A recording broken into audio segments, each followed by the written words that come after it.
So the model that I picked is the dynamic model for model of money.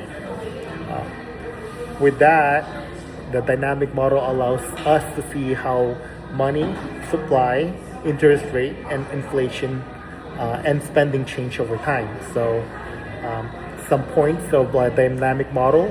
First is that money isn't just a medium of exchange; it stores value. So some people decide how much money to hold versus how much they would invest. So this decision involves like time, which you can't capture with a static model. Second variable is the inflation and nominal rates.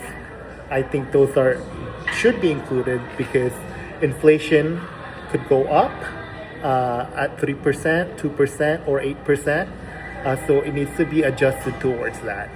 A static model like the liquidity preference model can't show how this evolves. So another variable would be the economic variable, often differently in the short runs versus the long runs.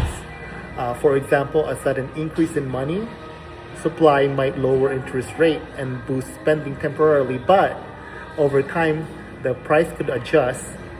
That would increase inflation and the interest rate return to baseline. So only dynamic model can show this position. So the strength of dynamic model is that it captures short run shocks and long run adjustments. So it treats more variable like income and prices, unlike the other models, and it's a general equilibrium model of accounting. So for how all markets interact. The weakness though is that, like the economy, it's more complex and hard to analyze and simulate. We could be wrong or can be right. So it requires more assumptions such as how fast prices adjust, or it's So other models that I considered are the liquidity preference model, which is like the foundation of static.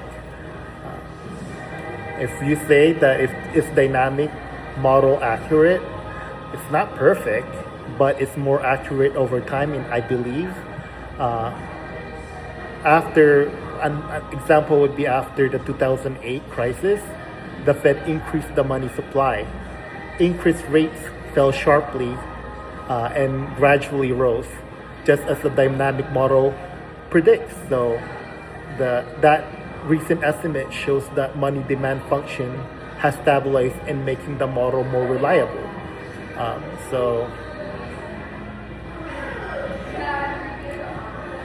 In conclusion, the dynamic model of money helps us understand not just where the economy is, but where we're going.